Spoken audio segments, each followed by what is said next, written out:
Good evening అండి, అందరికీ నమస్కారం. ఇందాకే విరాజ్ చెప్పినట్టు ఇది we dedicate this film to all the చేనేత హీరోస్. ఎందుకంటే నా అదృష్టం ఆ చేనేత కార్మికుడి వేషం వేయడం. పోచంపల్లి నుంచి ఐ థింక్ వెంకటేశ్వరరావు గారు అనుకుంటా. ఇప్పుడు ఇందాక సతీష్ భయ్య చెప్తూ ఉన్నారు, ఫస్ట్ డైలాగు నాతో చెప్పడం మీరు ఎంత టెన్షన్ అయ్యారో, ఫస్ట్ మగ్గం సీన్కి నేను అంత టెన్షన్ అయ్యాను. సో అను, అసలు ఈ కాన్సెప్ట్ పోచంపల్లి చేనేత కార్మికులు ఎందుకు చేయాలనిపించింది? నేను యాక్చువల్లీ నా ఫ్రెండ్ వాళ్ళ ఫాదర్ చేనేత కార్మికులు, అండ్ మా తాతయ్య గారు వాళ్ళు కూడా చేనేత చేసేవారు అనమాట. సో వాళ్ళ కష్టాలు, వాళ్ళ మిడిల్ క్లాస్ లైఫ్ ఎలా ఉంటుందో నాకు బాగా నా కళ్ళ ముందే నేను చూశాను సార్.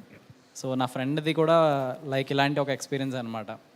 జాబ్ కోసం అని ఇంట్లో గొడవపడి బయటకు వచ్చి తను ఎన్ని ఫేస్ చేశాడో నేను చూశాను.